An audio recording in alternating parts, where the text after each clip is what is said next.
Could you do me a favour? No. Something's wrong here, isn't it? But maybe you've grown. What do you mean something's wrong? Do a bit further down the hill, honey. If you do it further down the hill, you'll be better in the picture. Can we just pause while I have a wee? Yeah. Oh. Have you finished now? Are you settled? What do you mean? Can we carry on? Yes. Wonderful. You just need to push your stitches to the end. That end. Well, that's where your yarn is. Oh, thank you, Dan. I'm good. Yeah, okay. How are you going to start knitting from the other end if the yarn's there? And now I just, if I'm purling. Haha. Yeah, I know you have to go against the force. What are you doing with your needle? What are you doing? Round the back? No, darling. Yes. So it looks like I'm talking to people. Excellent. Could you Do do I? it? Yes. I taught you nothing. You've taught me nothing. It's not like I'm talking to people. Yeah, but you've slouched. I know. Oh, God.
Well, welcome to Bakery Bears Podcast, episode 28.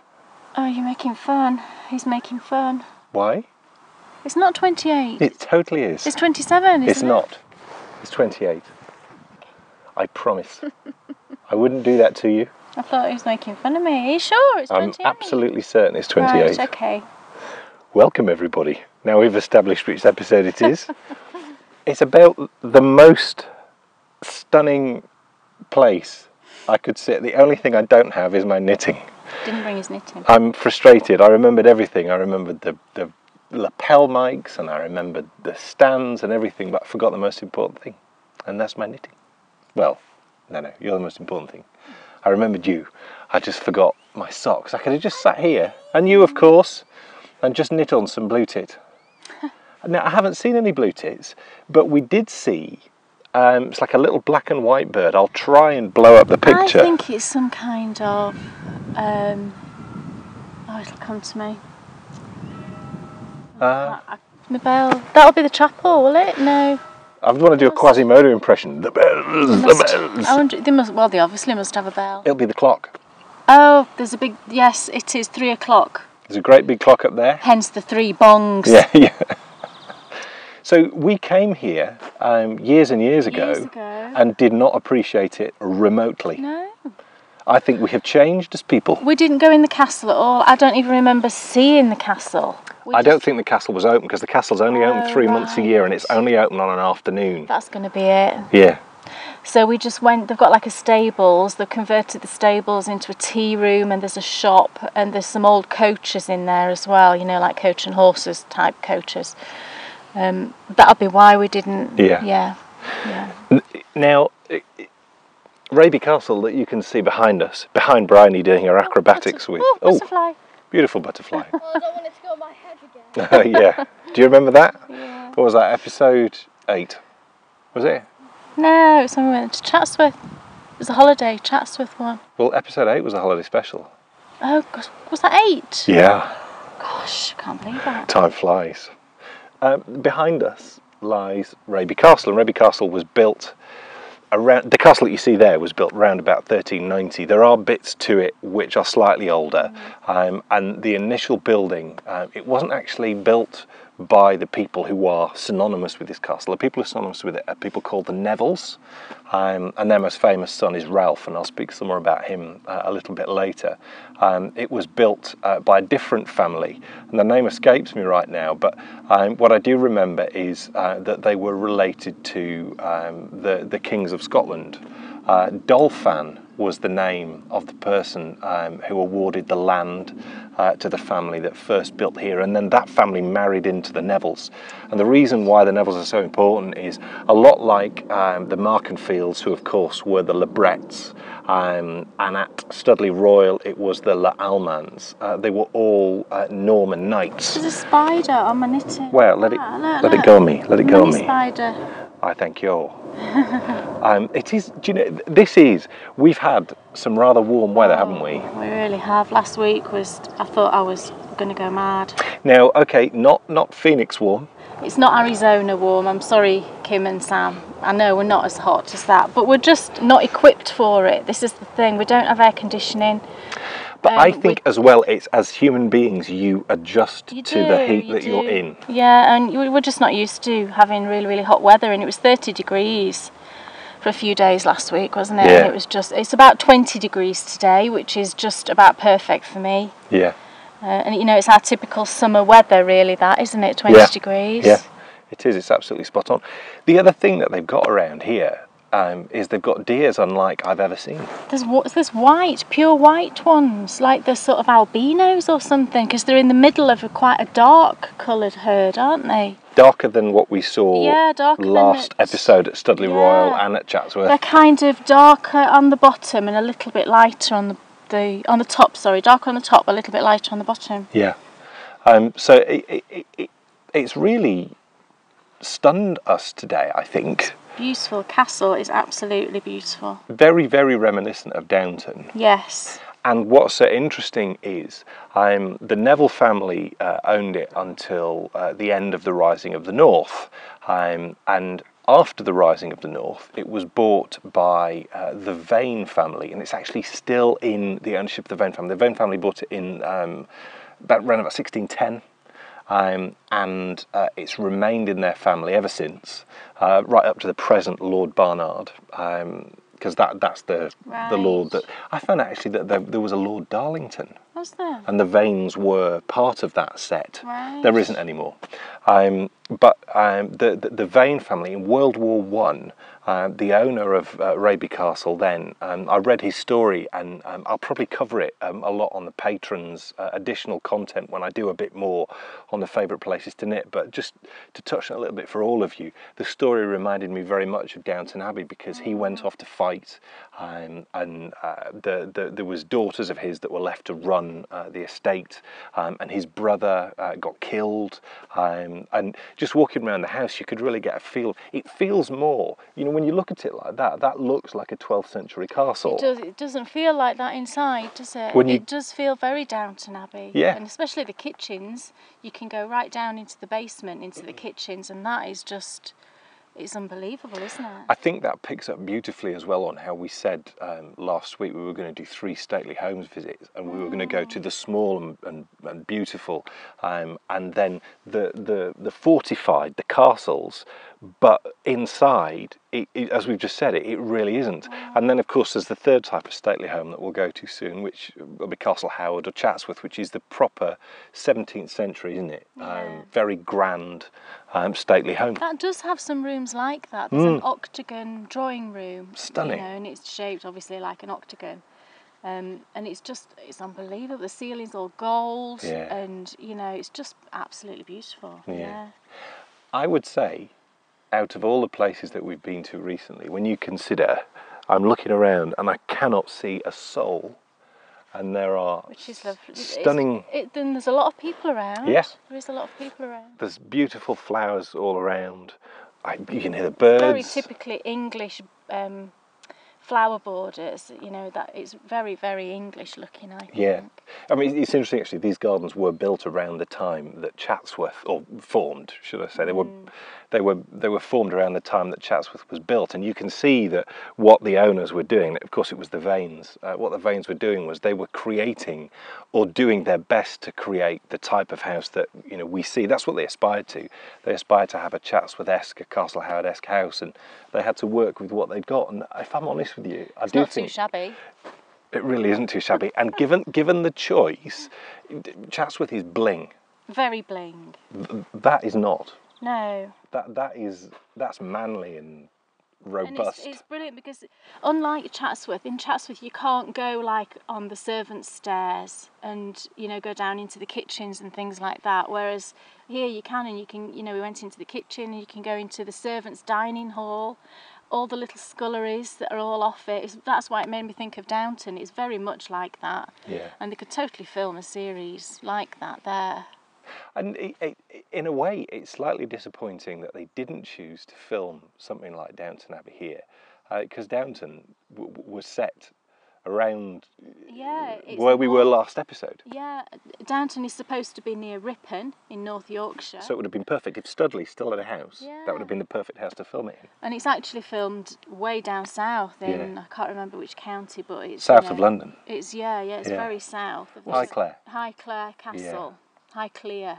Right. Is it Clear? Yeah. It's a lovely place, crumbs. They totally could have filmed it here. Yeah, and when you consider as well that, I think we've touched on this before, but Gillian Fellows went to Ampleforth School in Yorkshire, and he based the story of Downton around the stately homes that he saw when he was growing up. Right. So, this would have been... But, we're saying all of this... I think this place is very off the radar, though. It's not... It's hard to get to when you consider the roads are all country. And... They're all country roads, and it's only 20 minutes, really, from where we live. It's, 10 miles away or something. Yeah. It took us a bit longer than that because the little windy roads. But it's not a very well-known place, I don't think. And also because the castle's only open for a short amount of time, I do think that puts some people off, doesn't it? Because, people inherently don't plan for these things, I don't think, so much. No. So I think it is not as widely known, but it's really, really a beautiful place. It is, absolutely is. So let's take you off then on a little tour around the castle, and we'll learn a little bit more, and then we'll come back to us in a minute and chat a little bit more.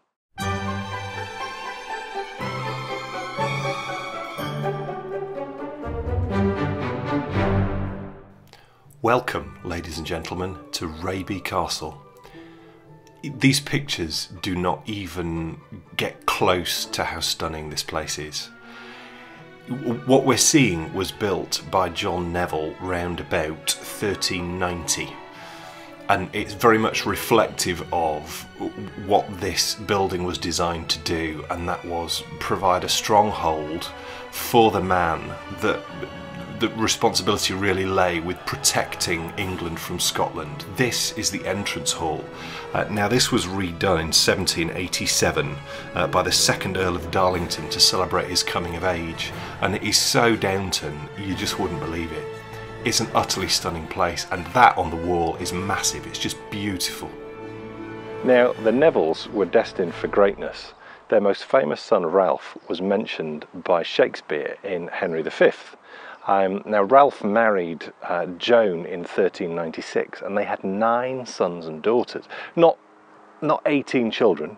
They had 9 sons, of which there was a spread of sons and daughters.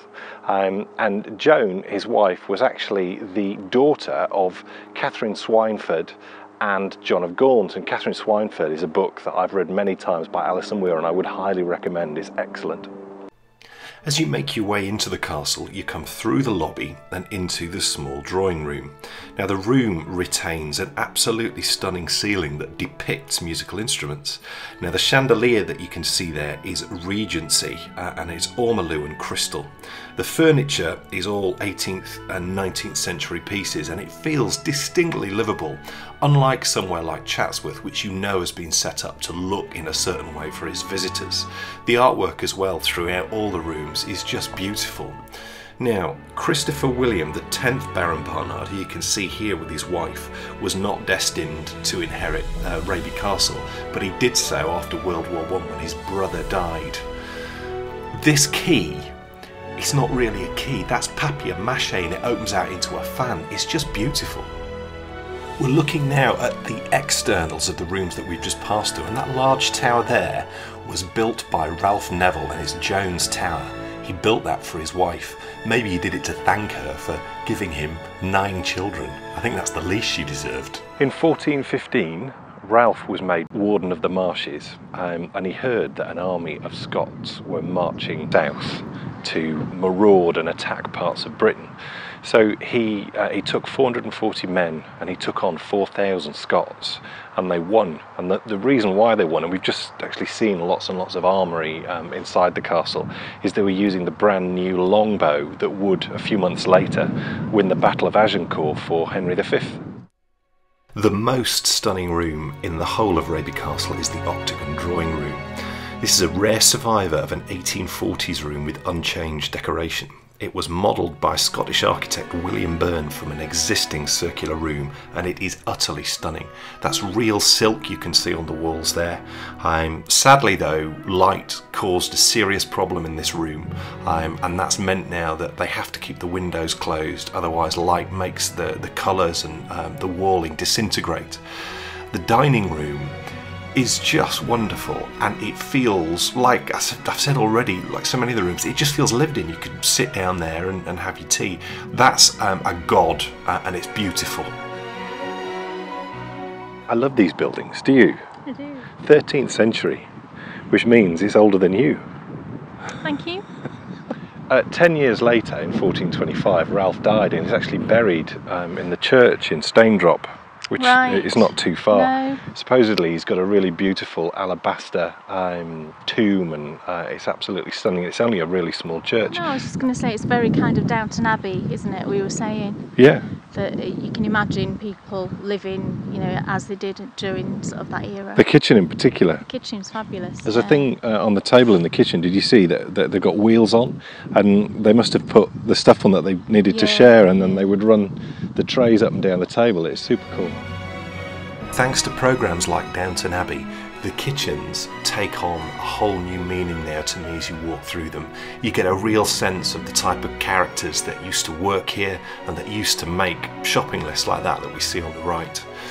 Across the corners run massive strengthening beams where sides of meat and hams could be hung from them by means of ropes fastened to pegs that were still visible. It's just unbelievable to see. Here we are in the servants' hall, and this is where the people that used that kitchen and served the lord and lady would have had their food. And you can just imagine again the conversations that went on around that table. Kay here is stood in a room that was very cold, and those jars would have been used to keep liquids cold, I think. And maybe one of the maids that used that room used to sleep in this bedroom. Do you know what was really nice? Here was one of the side rooms as well, with lots of sinks. So interesting to be in. In 1569, 700 knights gathered here to plan the rising of the North, just as Thomas de Markenfield would have been doing the same at Markenfield Hall. If walls could talk, these rooms would have some stories. And the external of this room as well is just so imposing. Up there is the Baron's Hall, and then below, that's the octagon drawing room, that really stunning room with the silk hanging from the walls. The castle is breathtaking. Externally, it's unbelievably powerful. Internally, as we've spoken about before, as castles grew and they become homes, they become much more opulent, and it is just an amazing place to be. Into the gardens though we go, and the gardens were created very much in the 17th, 18th centuries. Now, not too much of the original gardens remain. There are still some plants and trees though that are from that original 17th century garden. The hedge up there on the right for one. There's 4 walled sections with beautiful borders all the way around, and those borders are containing things like lavender and lots of other really beautiful flowers. That hedging is cut that way, so it's actually trimmed that way to make it look like it does there, and it's massive. There's the castle in the background. Now, I just want you to have a listen to this. I love this sound.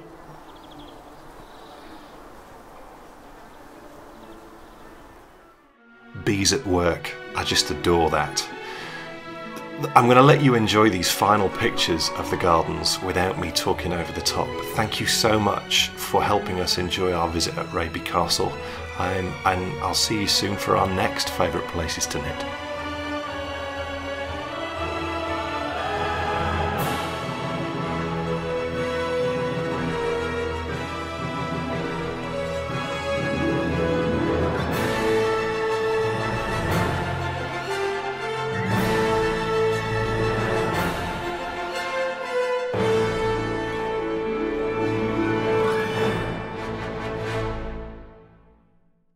Well, that was fun. I enjoyed that.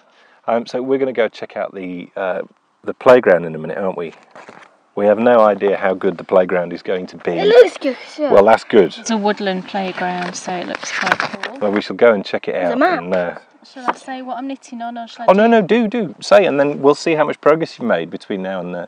Oh, well, that's a bit precious. Go on, show, what is it? It's a sock for Dan. I cast him on a new sock a couple of days ago. It's I'm using some Opal, and it's from the Van Gogh range, and it's discontinued now, the Van Gogh range, and this one is sunflowers. Nice.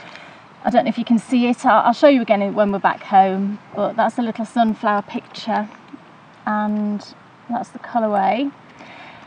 This is the third pair of socks I've knit you from this Van Gogh range. I've done him Cafe Terrace, which is like blues and golds. Bedroom in Arles, I was knitting when we went on holiday this time last year, or August last year, and now I'm doing this one. So this is the colourway all caked up, and here's my sock. That's where I'm up to. Really beautiful colours. I love this. It's like a duck egg bluey green colour. I think it's beautiful. I think it's knitting up really lovely. And the only thing I'm doing different with this one is I'm going to put a contrast colour in for the heel. It's not really even a contrast. I've got a skein of West Yorkshire Spinners in like this sort of bronzy sort of colour, and I'm just going to use that one for the heel, because I really want to maintain the pattern down the front of the sock with these, and also I just want an extra little bit left over to put into my blanket, because I really love the colour. And I'm knitting it on 2.5mm DPNs, Knit Pro Symphonies. And I did start knitting these on the square ones, the cubics, didn't I? And I knit the cuff and a little bit more on the cubics, and I really liked them. But the only problem I had was that when you go into the stitch, I was feeling the bump of the square each time, like my needle was rubbing along the bump of the square, because it only goes sort of round towards the tip. So I've changed to just normal 2.5mm, but it was good to try them, and I didn't dislike them. I would use them if I didn't have any other sort of available. So yeah, I'm loving that. I'm disappointed with myself now, because now is the opportunity for me, for the first time ever, to say when we're out and about, Kay Jones, what's on your needles? And I missed the opportunity. What was on your needles? Thanks for telling us. So yeah, thanks so much for coming with us around Raby Castle. We've had a great time, and now it's back to Kay in the studio. Well, thank you for that, Dan. We had a great day, didn't we? We did. Why are you laughing? I told you I can't do these link things. It was brilliant. No, I was can't impressed. do it. I was impressed. That was good. I'm not very natural at it, am I? I'm not used to doing stuff like You that. are natural. She is natural, isn't she? I think so. You silly Billy. Did you have a nice day? I had a lovely day, actually. What do you mean? That sounds like, well, I had a lovely day. You were asking me. You Yes. said, did you have a good day? Yes, I'm that's not going to say, yes, we did. No. I agree. Thank you. I agree. Yes, we had a lovely day. It was actually really, really a beautiful place. Surprising. Surprising. But Bryony loved it, the inside of the house, didn't she? She really did. She really loved it. And she's like, oh, what's in this room, Mummy? And, oh, Mummy, look at that ceiling. Isn't it beautiful? And it was, she really, really loved it. It's the most surprising place It really I've been to. is. Yeah, it really is. And fantastic setting. The setting is just beautiful.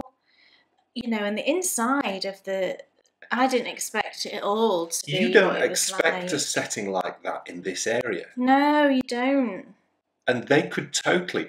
I do wonder if it's because of what else is around this area. When you go to Derbyshire, it's like every hill that you go over, there's Yeah. something else beautiful. That's true. Whereas when you get into the Dales, Yeah. yes, it is beautiful. And what's funny is I'm not aware of one stately home in the Dales, The Dales. which is really There's the interesting. other Chatsworth house.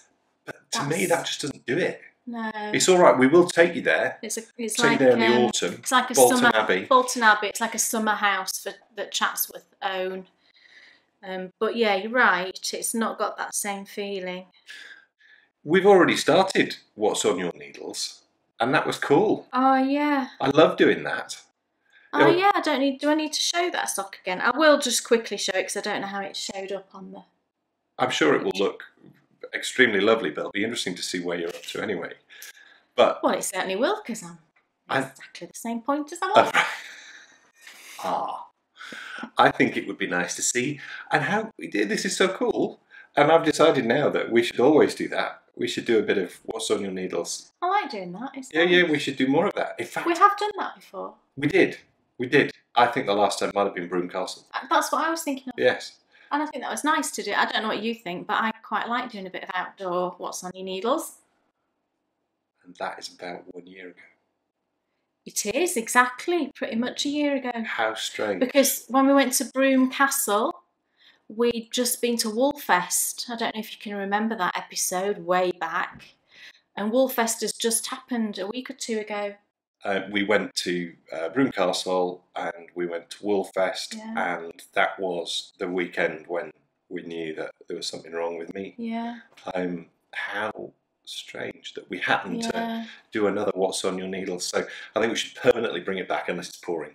But Woolfest has just, like I said, it's just happened. We didn't go this year because, to be honest, wasn't that good. No.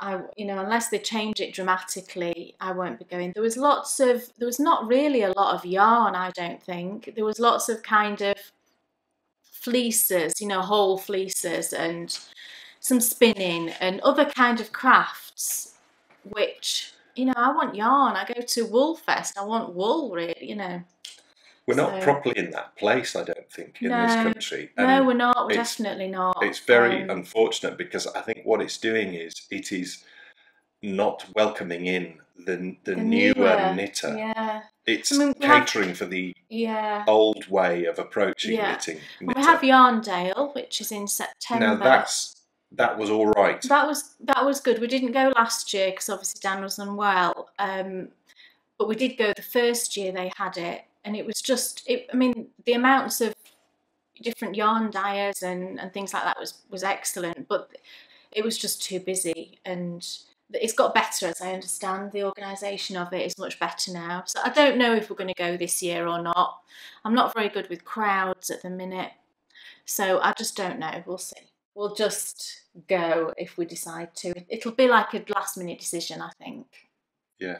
And we won't stay a huge amount of time. I know that now, just because of how busy I know it would be. Kay Jones, what else is on your needles?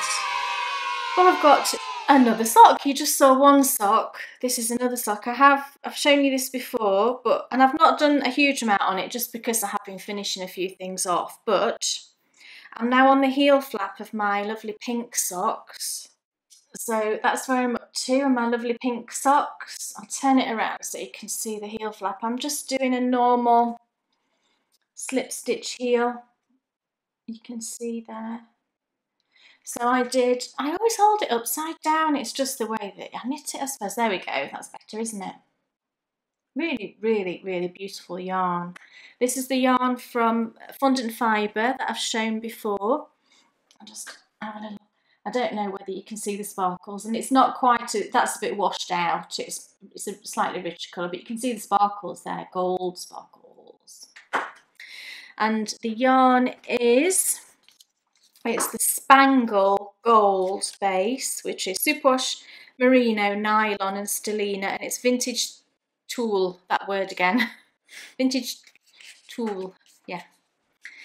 And I'm doing the little pattern that I mentioned before. I've just put in a textured pattern. I'm using, as I always do for my socks, it's the Hermione's Everyday sort of basic pattern, 64 stitch.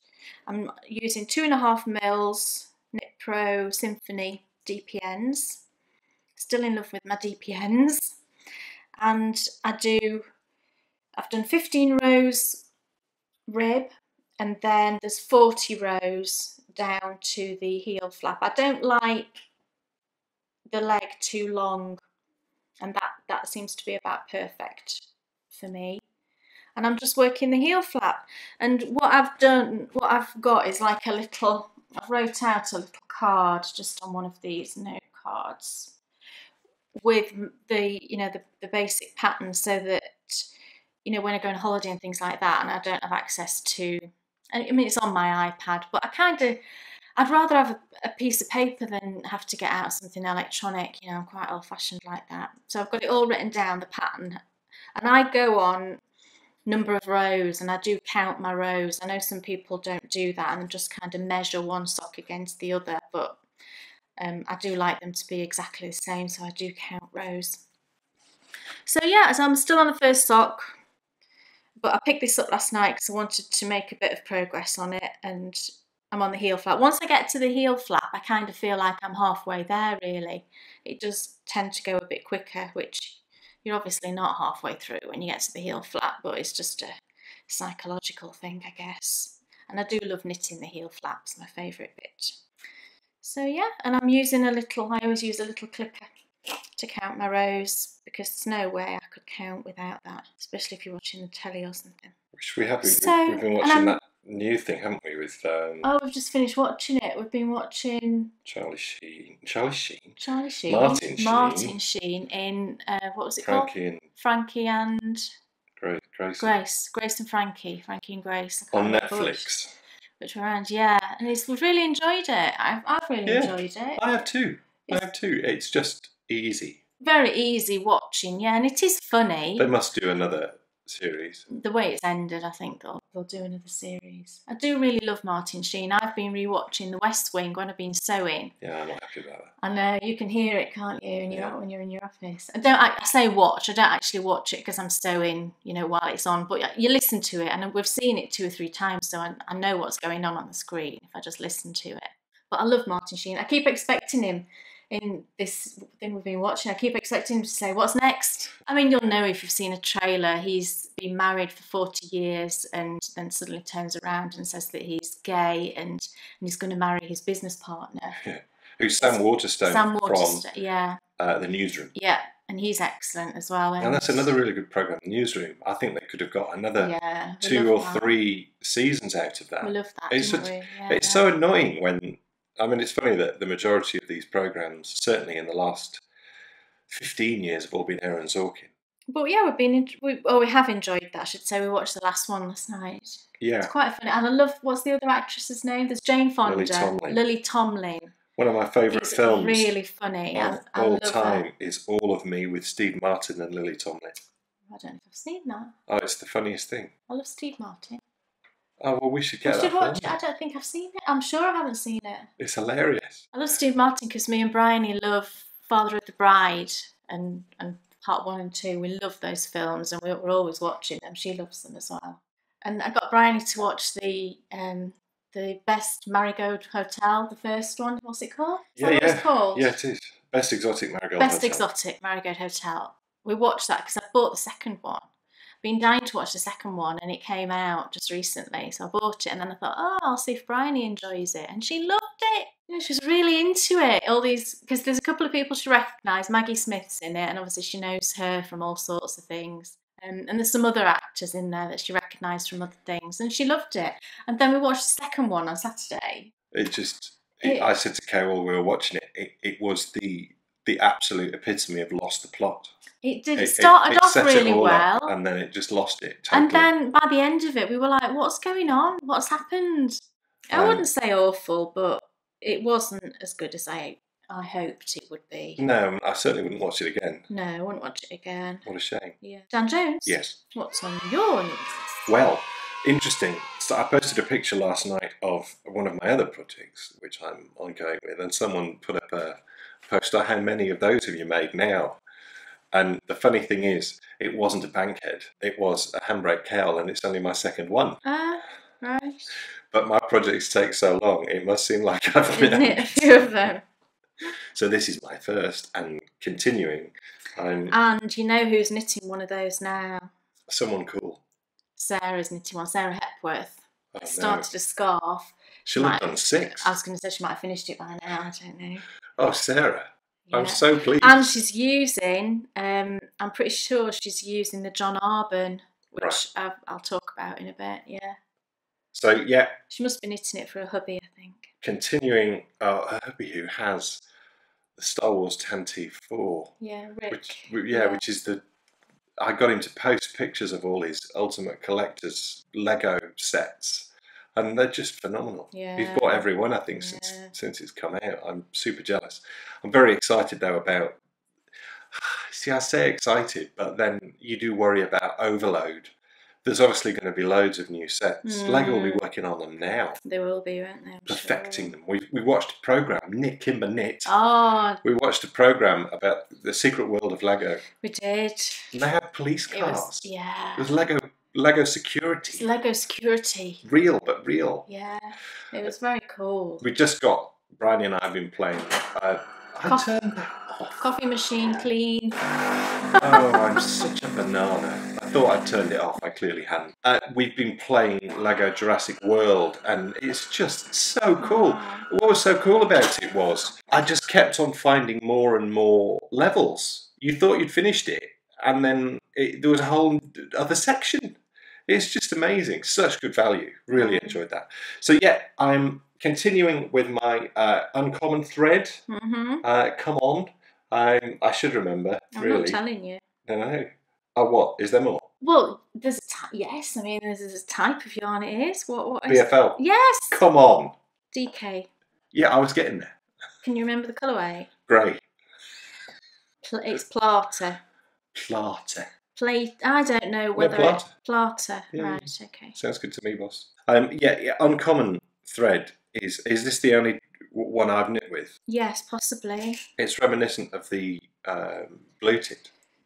Right. The way it feels. Oh, right. West Yorkshire Spinners. Yeah. Definitely. But yeah, I have no complaints with this at all. I love a BFL. It's one of my favourite. It is probably my favourite yarn base, although I've not knit with all of them, but I do love BFL. It's a bit more, it's got a bit more about it than merino. Does that make, do you know what I mean? Quick Hey flash. Jones, what else is on your needles? That's nice. Well, let me tell you what happened with that. So this is the sock, and it's in my Star Wars bag. I use this one a lot for Dan's socks. I got this from Tangerine Designs ages and ages ago. A couple of years, I reckon, if not more. So I use that one a lot. This is where I'm up to. And this is, again, I'll just quickly tell you, it's the Opal Van Gogh. And I have been hunting for more of this yarn. And I have found a couple of skeins in some Etsy shops based in Germany, I think, which makes sense because it's German yarn. I mean, the price of the skein itself wasn't too bad, but then the shipping doubles the price of it, and just can't justify paying like £20 for a skein of Opal when it's, you know, a brand new skein is like £8. And I'm also on the hunt for Harry Potter Opal yarn, which has been discontinued for a few years now, and I never got any when it was, you know, actually on release. And again, I've been looking, and a couple of people have given me tips of shops to look in, and I have, but again, you know, the price of the skein is quite expensive, but then the shipping, that's obviously where they're making a lot of their margin. They bump up the shipping, because I know the shipping to Germany isn't £10. This is the Opal one. You can see I'm probably in exactly the same spot I was when I showed you before. So that's what it's looked like. It's the sunflowers. And this is the yarn. I said I'd got a contrast for the heel. This is the yarn. It's the West Yorkshire Spinners. It's one of their solids, and it's cardamom. And you can see it goes really well, I think.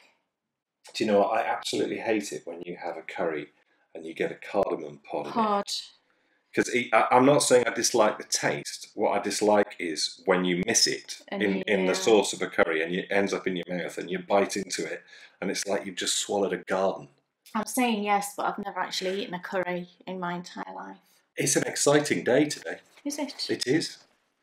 Because video 1 of your finishing your bakery bear, your secret tips.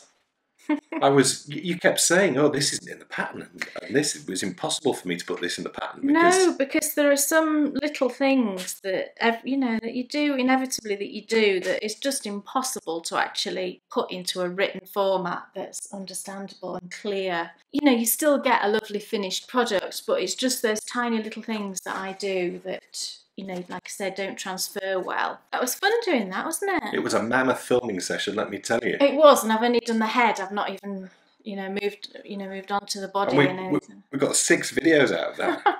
That's insane. So 6.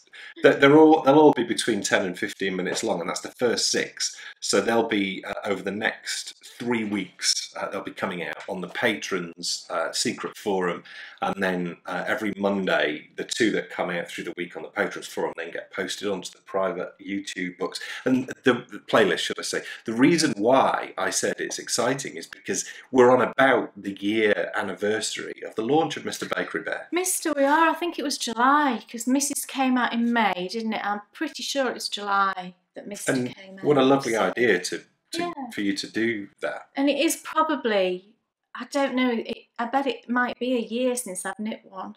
And I was like, oh, can I remember what to do? But actually it was like riding a horse, I started doing it and it was all automatic just because I've done so many, So I posted the first video. Oh, you have? Yeah.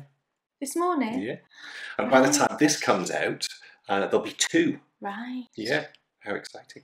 So what's on my needles? Yeah, it's some more. Oh, I know You're in the what middle I of got. a row. You need to finish that row, darling. Yeah, well, You can't show it like that. Okay. I'm going to, because there we go. I'm going to move that out of the way.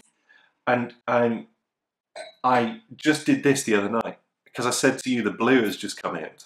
Yeah, it's a beautiful blue, and it really does look like a blue tit. It looks exactly like a blue tit. Yeah. It's so cool. It's such a cute little bird, the blue They tit. are. They're really they're cool. super cute. And Bryony and I were out the other day, and we think we got a picture of a similar bird when we were at Raby Castle, didn't we? Because you spotted them. I think it was the same bird. I'll need to review the picture and just have a good look. Did your mum think they were swifts? She I did. don't know. She did. It's I'm bigger just than a not blue sure. tit, though. A blue tit's tiny little thing. They're so cute. Yeah, we're definitely one of our favourites. Yeah. So yeah, some more of my blue tit sock for Kate, and this is a sock which I'm knitting all on my own. Oh, is that right? Well, yeah, I'm going to use your You're going to tutorials. use my tutorials? I'm going to try. We shall see what happens. Well, I'll try. I can't try. Oh, yeah. I would highly recommend the blue tit. And what other birds are there? Loads of people have bought that. I wonder if at West Yorkshire Spinners they've suddenly thought, what's going on? We've had like this deluge of orders for the blue tit yarn. They might have noticed, There's the wood pigeon, which I knit your first pair of socks in. I'm done now. Wood pigeon, owl, bullfinch, is it? And pheasant.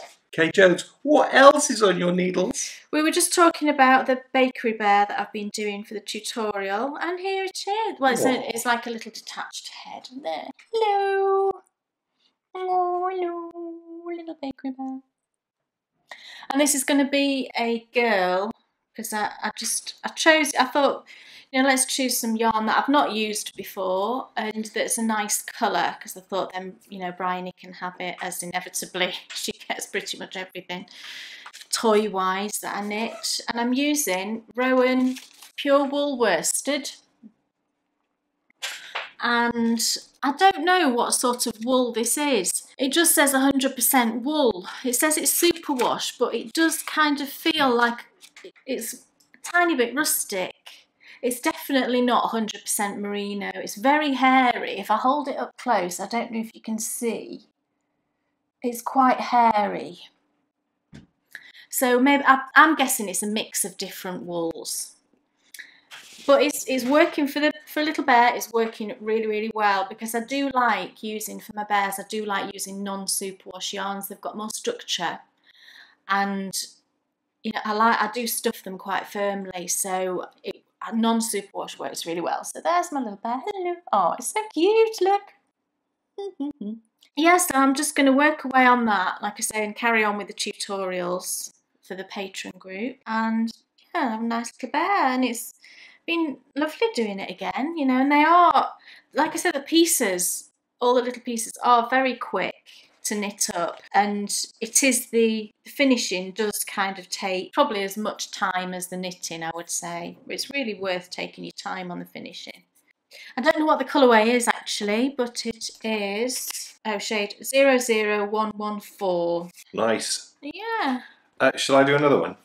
It is, and this is the project that it was actually last night I posted this and someone said, oh, how many of those have you knit now? Well, one. This is number 2. And it's still, I love the smell. It's been sniffing. Kimmy knit very little, sorry. I'm getting my lovely friends mixed up. Marsha said, you sniffing that yarn, and you have been sniffing the yarn. And then I sniff my hands afterwards. Because they smell of whatever the Deb uses to wash. It's great to knit on it before you go to bed, because then when you get all Smell snuggled up in nice. bed, you can still, Yeah, it's still smell it. I really want to know what the smell is. I'm going to have to ask Deb. message her. But yeah, you should message her and just ask her what it is. It could be, like I said, she started selling now. She's got her soap license. She's been making. I didn't even know you needed a soap license. Shows you what I know. Why do you need a soap license? I don't know. I suppose there's chemicals in it, isn't there? And you've got to know what so you're funny. doing, because some of the ingredients are caustic, aren't they, in soap? Right. And you have to let soap mature, don't you? Otherwise, when it's first made, I think it's very caustic on your hands. Like beer. Yeah, but she makes wool wash soap, and I do want some of it, Deb. I might be putting a little order in. It's this is my the Brittalong. Brittalong. How's that been going? Really well. I think I had a look this morning. I think there's like 60 odd finished items already. Wow, that's amazing. I know. And there's loads to go, isn't there? Yeah, it runs until the 21st of August is when it closes. So yeah, brilliant. You know, fantastic. And there's lots of chatter going on. And I know a few podcasters have mentioned it as well, that they've been knitting things, which has been great. And the Patron knit along as well is going fantastically well. The favourite colour knit along. So yeah, really, really fun. Diana Lovett who has a Facebook group for her garden. I shall say no more. Yes, for her garden. She does. She also has one of those cool mowers, which mows. I've seen that. I saw that on her Instagram feed. Yeah, off it goes, mows the lawn, puts itself away, makes you a gin and tonic. That'd be good, wouldn't it? She is knitting the Remember Cow by Sockmatician. Sockmatician, of course, very sweetly, and it is sat there right now for all of you that get involved with the Brittalong discount for his shop. Yeah. His Ravelry shop, so you can get his patterns at a discount. I think, was it 20% he did? It was a generous one. Very generous. Yeah. Thank you, Nathan, who is currently in Los Angeles. Is he? He is. I didn't know that. Yes, wow. He's having a little holiday. Cool. Him and his husband. And she posted a picture and she said, oh, I've made a little mistake, but I'm not going to rip it out. I saw that and I couldn't see the mistake. Did you see what I put? No, what did you put? Well, on one side, it's black and red, isn't it? And the other side is red and black. I said, you've got the colours the wrong way around. I couldn't see I hope she saw the funny side. I'm sure she did. Yeah, this is my Brittalong entry. Yeah. And it's also my favourite colour. It's by a British designer. Well, yeah, it's us. I know. And it's obviously British yarn. It is. Because it's from Deb. And it's rather lovely. And yeah, this definitely is my favourite project at the moment. When I knit on this, might have to go and knock on Deb's door when we're next in Derbyshire. Can you imagine? Deb. Well, we could just go like togged out in bankheads and handbrakes, all in her yarn. Yeah, and we then could. Hopefully, she would know even without even looking at us. Yeah. Oh yes, you're here. She'd know by the smell. Deb, we've come to steal all your handspun. Yeah. Handspun rustlers. Yeah. There's been a robbery. You see it on the news. There's been a robbery in Derbyshire. Fondant Fibre has been cleaned out totally of all our handspun yarn. I've been trying like mad to get this finished, haven't I? And I was like, oh. I haven't said it. Can you just what else? Sorry. Go on then. It's my farmhouse shawl, and I've been on kind of a finishing kick. Do you know when you get that urge to just sort of clear stuff off and have a fresh start, you know, because we're going away in, what will it be, 3 weeks on Friday, is it, maybe? Something like end of July, very end of July. I thought, oh, how nice to go away. I always feel like this. How nice to go away with like clear needles and just start some new projects. So I thought, right, I finished a couple of things, which I'll show you. And I thought, right, next thing I'm going to tackle is this shawl. Well, clearly I haven't finished it. And it's the long rows, you know. I've finished 2 shawls recently that have got really long rows. And whilst I enjoyed them, knitting another, you know, straight away onto something with more long rows, it's just kind of getting me down a little bit. So I haven't finished it, but I've made some really good progress. So here it is. I'm almost finished with this section that's these repeats of stocking stitch and garter. So I'm on that last garter section now. And then you have a really wide garter section and then another shorter, only about 1 inch, I think, of stocking stitch, and then it's done, you bind off, and then you can do all your lovely fringing. So you know, I'm more than halfway through, much more I would say than halfway through, and I really was like, right, I'm just gonna get on and finish this, but I just couldn't. I was like, oh, you know what it's like. So I haven't finished it, but I'm hoping, fingers crossed, it will be done for the next podcast, because I really want to take this away with me, because it'd just be nice if we do get, because you never know what the weather's going to be like even in summer in this country, and it'd just be nice to have this. Something else that I think we need to take away with us What? is, I think we need to, there is a, it's a spray, I don't know if it's a sun lotion or what it is, but it is it keeps midges off you and it's brilliant. Right. What is that? Someone must know. Do you think there'll be midges? We should go prepared. Right. Because, gosh, I hope not. I hate midges. If it's sunny, Yeah. then you're fine. Right. If it's wet, then you're fine. Yeah. The problem This one is muggy. is when it's wet and warm. Yeah.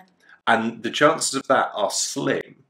And they normally only, on Hadrian's Wall, so I'm told, is they congregate in certain areas. Right. But of course you don't know when you're going to Where? walk through one of those areas. Mm-hmm. But this stuff that you put on, they don't go near you. Oh, right. And it's not a sun lotion. No. It's something else. So someone must know. I'll research it as well. Okay. And then we must get some.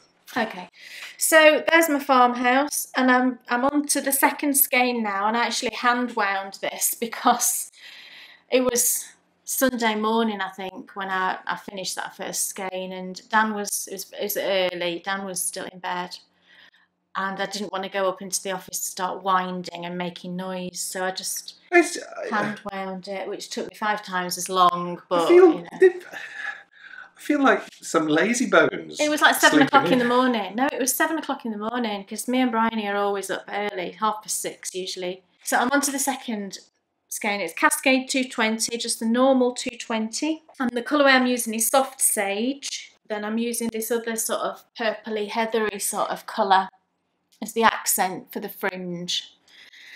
So fingers crossed I'm going to have that done next time. And it's, you know, it's a lovely knit. And I know Deb Tink Hickman is onto it. She's knitting a second one. I don't know, have you done the fringe yet on the first one, Deb? I've not seen any pictures actually of the fringe. I don't know if you have done that yet, but she's on a second one. I've not even finished the first. So I really want to get that done so I can take it away with me, you know, in case there's chilly nights. So that is my finishing mission for the next sort of week or so. It doesn't really fit into this bag any longer. I've been like cramming it in. You were only talking, actually. Do you have other things? I've just got, Excellent. yes. You were only talking about potentially making some bigger bags just the other day. And was it for this project? No, it wasn't. Oh. It's for my blanket, and I'll talk about that. Okay, I'm preempting. Yeah, preempting. I've been having a really cool sort of week or so, because I've been working on the Bakery Bear News. We we spoke about this a couple of episodes ago. We brought it back for all patrons, and it's like a little magazine thing that we're actually going to extend for issue 2, which will be out towards the end of July, and we're starting to do reviews. And I think that's just been, I've been really enjoying that, talking to people. So we've got 3 cool people lined up to do some reviews. And yeah, I won't actually say what the reviews are going to be, because I think it'll be more exciting if it's just keep the secret.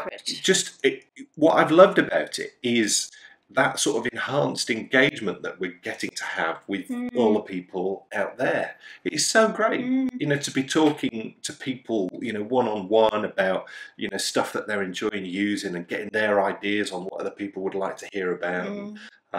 But I think we can say who the people are, though. Yeah, so we've got 3 people. The first one's Kate Babbitt. So that's the first review that is in the next issue. And then it's Jen Likes Yarn. She doesn't love yarn. She just likes yarn. She just likes it. So Jen Likes Yarn is doing a review in issue 3. And then Benjamin Crudwig. Benjamin Crudwig. High five, bro. We're very excited. Yeah, he's doing, yeah. Because he's on about some very cool stuff, but we shall say... Is he still talking about what you were Well, the last time I spoke to him about it, he was. I nearly combusted. Dan came downstairs and said to me, he said, oh, Benjamin said this, and I'm like, my eyes went like this. So, my contacts nearly came out then. This is my sock knitted shawl pattern that I'm doing, that I showed last time, that I'm doing in the John Arbon DK. I'll just show you quickly. I'm sure I haven't done anything on it just because I've been finishing off other things, but I did get some more yarn to do the edging. So this is that main colour. This is number 28, and I've bought number 30, so it's 2 shades lighter for the edging. So you can see how lovely that's going to be. I just wanted to show you that, and then I'll show you some of the other in endy bits. I did buy a couple of other skeins as well. I just love it, and I really want to get back to this, but because this is not very far in, I kind of wanted to focus on something where I stand more of a chance of getting it finished quicker. So I'm in no rush to get this one done particularly. So you got something else? I've got one other thing. Excellent. Yeah. Go for it. Let me just put this back in my lovely, little house bag. You know my little house bag by Little Skein in the big wool. Is that her name?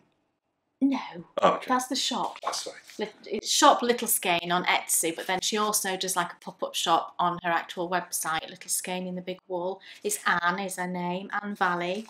I'd posted something on Instagram. I can't remember what it was now. And I think it was a picture of one of my bags or something. I forget the actual picture.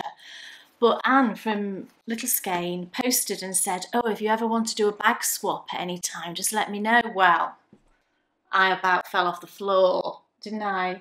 I was like, oh my God, I can't believe it. She wants to do a bag swap. So I've just sent hers off actually yesterday. Yeah, yesterday I won't show you because it's a surprise. It's a fabric I haven't used before. So I just posted hers off yesterday, and she's sending me one, and I've asked for a drawstring like this because she asked me what I wanted, whether I wanted a drawstring or a wedge, and I love this drawstring so much I've asked for another drawstring, but Mary Poppins, she did this Mary Poppins special fabric, so I'll be getting that the next few weeks. Very excited about that. They brought that back, didn't they, as a musical? What? They didn't, did they? Mary Poppins? They haven't, have they? A musical? They haven't. I don't think so. I don't know now you've said that.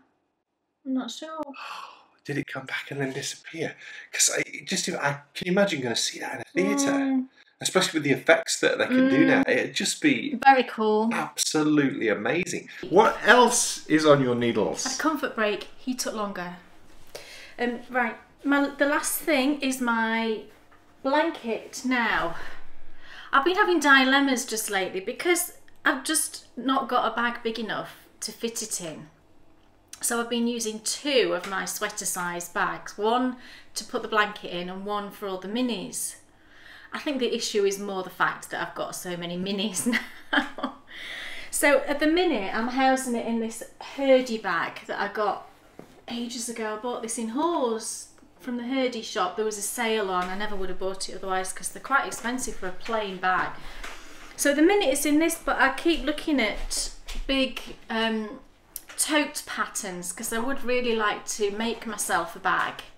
And I kind of been thinking, you know, I'd like to make some kind of custom blanket bag, you know, that's got sections in or pockets or something where you can put, you know, your needles in one bit and your scissors or whatever, you know, and then a pocket for your minis. And so I'm looking at the minute for patterns. I've been looking at the noodle head patterns. There's lots of really good totes on there, and I've also got a book as well which has got some patterns in. So I'm thinking about that at the minute because I would really like a particular bag to take it away with me.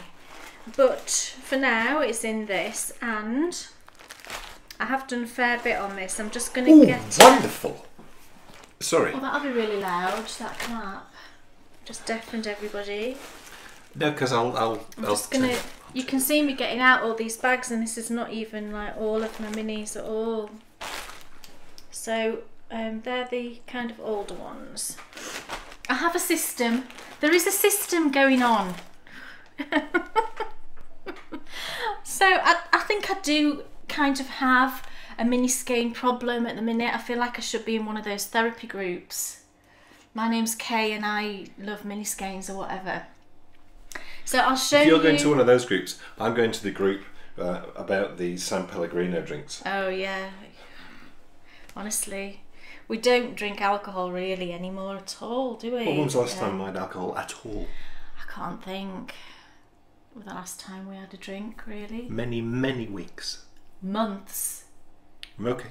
I don't think it's even weeks. We might have had a shandy at some point. Well, there you go. But it's barely Shandy Bass, 0.0001. Yeah. Anyway. But when you were growing up, you were so excited that your dad bought you that. A shandy, Look, yeah. I've got alcohol. I like a shandy. It's yeah, nice. Yeah. So I'm at the moment, I'm working kind of 2 rows at once because I'm working my Brit-along row, but then I also got a load of beautiful minis, and I'll show you them. And I wanted to start doing those as well, and I couldn't put those in my Brit row because they were from America, so I started another row. So the row that you can see here with the red, white and blue, that's my Brit-along row. And I thought if I put in that red, white and, well, it's grey, but you know what I mean. If I put in that row, then I'll know that that one, you know, for future reference, I'll know that that one's my Brit-along row. So it started here with this pink, that's the fondant fibre for my socks. That one is the uncommon thread socks that I'll show you in a little bit. And then it just works its way across, and I've used 5 Moons and Owl About yarn, which I'll show you in a second, and then obviously fondant fibre, uncommon thread, so all of those are British. And then this the row above here where I've got those 5 little squares from here to here, these are minis that I got sent from Amber, from Yarn Hoarder. Those 3 are from Amber. She sent me a whole bag of the most beautiful minis, all labelled up, told me exactly what they were. I was just beside myself. Amber, thank you so much. And then I've just bought some from Erica, from Dreams in Fibre, and that's 2 of those. That was 2 extra ones that she sent me actually. They weren't the ones that I bought. She added in a few extra ones. So I just added 2 of those as well. So I've done, how many have I done? 2, 4, 6, 8, 10, 11, 12, 13, 14, 15 squares since, you know, we last saw you. So that's pretty good going. So I bought myself some more 5 Moons. I didn't have much blue in there. I noticed I didn't have a great amount of blue. So I got a little, I think they're called micro sets. And it had blues and greens in, and then I also got one that was greys and browns. And I'll show you just a few of them because these are all my 5 Moons in this bag. You can see I've got quite a lot. And I'll just pull out some of the new ones that I just got. You can see I've got blues and greys and some browns. And they're all different yarn bases, which is really nice. I can tell some of them are just, you know, a sort of fairly basic merino, but then some of them have got sparkle. Some of them are like 2-ply and some of them are 3 or 4 plies. So it's lovely to try all the different bases. So that's my bag of 5 moons. I've then got a bag with the ones from Amber. So those are the ones from Amber, and they're really generous mini skeins. I'll get at least 2 squares from each one, and look how she labelled them all, look, telling me exactly what they were. I'll try and show you in a way that, and it's all yarns, a lot of them I've never even tried. There's fish knits, there's quite a few no makers, there's dramatic knits, Lediman Fibre Arts, I've never tried that, that's a Steve and Andy colourway. And then I've got Lion Brand Sockies, more no makers, Wisdom Yarn, which I've not heard of, and another one, Pandia's Jewels, which I've never heard of, and they're all beautiful. So I'll just hold these up so that you can see them. So I'm working my way through those ones. So they're all the ones from lovely Amber, look at that. Aren't they cool? So I'm keeping them all kind of separate so I know whose is whose. I'm sorry if there's crinkling. It's not good enough. No, I've tried to Tried to put them in sort of not too crinkly a bag. And then I got some from Jenny from Owl About Yarn, and I'll talk about something else in Endy Bits, but she sent me some little minis too, and I've used some of them. This is just a couple of them. And on this one, look, she put some, do you know the Progress Keepers, as they're called? And they're licorice all sorts. Not real ones, obviously. They do look real, but they're made of some kind of resin or something. Well, they're super cool. And that's just a couple of the ones she sent me. There was some others that I've already put in. And then I had a moment of madness and ordered some from Erica from Dreams in Fibre, and I got those at the weekend. And I ordered a set. They've all kind of got muddled up now, but it's the Outlander mini set. And I've got, I think there's 12, 2, 4, 5, 6, 7, 8, yeah, there's 12 in all different sort of Outlander themed colourways, if you can see. Really beautiful, so I might save these for my holidays, those ones to put in. And then she sent me some little extras. Nice. And I've been putting those in. So, a bit of a mini fest. And Tilly started knitting one. And she said on our last episode that if she was told she could only knit on this for the next 3 years, she'd be happy. And I completely agree, Tilly. I totally agree. So this will be coming away with me, and maybe a couple of pairs of socks, and that might be all I take, actually. Cool. So yeah, that's everything. That's all my projects. Well, that was so exciting. Was. Now it's time for me to ask someone out there in Knittyland. I often imagine that, you know, Knittyland, wouldn't it be nice? that we live in this strange world where this is a portal to Knittyland, where there's all people who all knit nice things, and then they come to life. So it's time for me to ask someone what's on their needles, and the person who I have chosen this week put a post in the introductions thread. Right. And she said that she'd been binge watching us, and that she gets, it was so sweet. She said she gets excited when she gets to spend time with us. Aww. And then she said, but isn't the world strange, because you know, I know who you are, and I know, you know, about you, but you don't even know I exist. Well, let me tell you, I do know you exist, and so does Kay now. And not only that, I know that when you were a little girl, you loved your Wellington boots so much that even when you went to bed, you refused to take them off. And your nickname to this day is Booty. Really? Yes. So you had a lovely little pair of red Wellington boots. Oh, this is way more information than any of you know about us. So we know who you are. Yeah, how cool is that? That's very sweet. So, what's on your needles? Kelly, also known as Booty, and she's in Switzerland. Switzerland. Wow. Yeah, I'd love to go to Switzerland. She might need her wellies in Switzerland. And I want to know, Kelly, you need to come and share with us, of course, what's on your needles. You need to share it in the What's on Your Needles thread. But at the same time, I'd like you to tell us what the weather is doing currently in Switzerland. In Switzerland, it should be nice weather now, I would have thought. In that case, if it's nice weather now, could you tell us when it snows? Yeah. So we know when to come. Because we want to come visit. So yeah, we do know who you are. And one of the biggest things for Kay and I has always been that if you come and introduce yourself in the introductions thread, we find out who people are. We look on their Rav threads and look at your projects and find out a little bit about you, because it's really important to us to know who all of you guys are. So Kelly, Booty, come and tell us. Do you have many What's Off Your Needles? I have 2. That's so exciting. And I have one, but as we learnt before, it's in Australia. So it's en route. yes, who knows where it might be? Who knows? Wow. Let's hope it gets there safely. I Yeah. do always worry. And to this point, I've never had any parcel go missing, of all the bags that I've sold, which, I think there's a couple of hundred now. So I was super thrilled. But then I did get a message last week from someone to say that theirs hadn't arrived.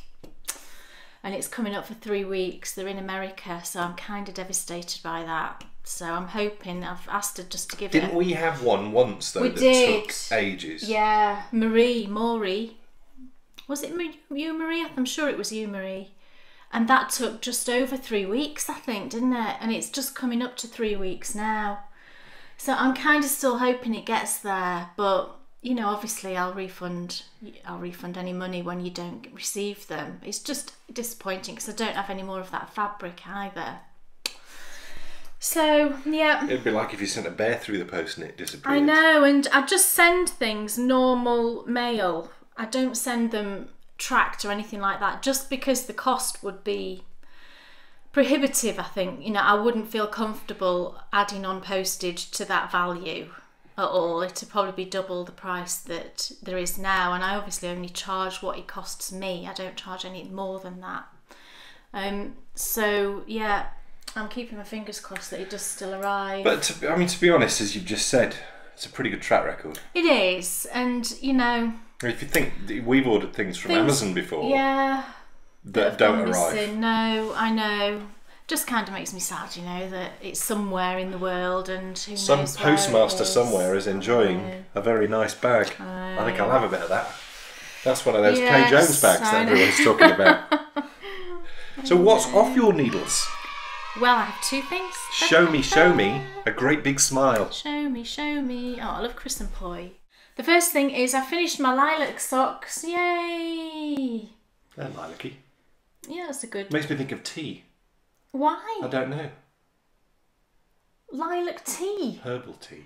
Oh gosh, I think we covered. Parma violets. Parma violets. It does look a bit like Parma violets, which I hate. I'm So sorry. do I. My Parma gran always used to have violets. those.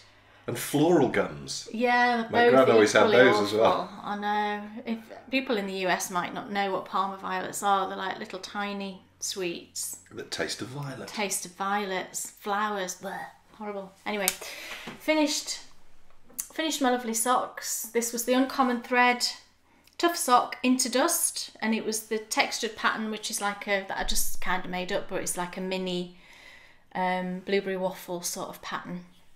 So they're all done. I've now got 3 pairs of socks that I haven't worn yet. What are you laughing at? Nothing. I've now got 3 pairs of socks that I haven't worn yet that I can take away with me. So that's really cool. So that's those. Can I talk about mine now? Yes. I miss it. Oh, It was so lovely. it was a lovely hat. It was all green and lovely. Very beautiful And it was yarn. a bank head. Yeah, and I tried it on and it was lovely, and I'm like, She really tried like to it. steal it. I want every bank head hat you make though, don't I? Well, this is But for I didn't Kay. steal this one because This is for Kay, so it was yeah, for somebody special. So. I need to see pictures when it arrives. Please, we need to know it's arrived safely. We do. She'll tell us. Yes, some modelled photos. That would be very Yeah. cool. So yes, Because it's winter over there at the moment. perfect timing. Yeah. So it was a bankhead hat, and the yarn was, Dreams in Fibre. of course, It was Erica's yarn, and it was a superwash merino worsted. The colourway was evergreen. yes, Beautiful tonal green yarn. It was gorgeous. absolutely amazing to knit with. Yeah. No complaints at all. No. Preferred it to knit with than the WYS and also the Uncommon Right. thread.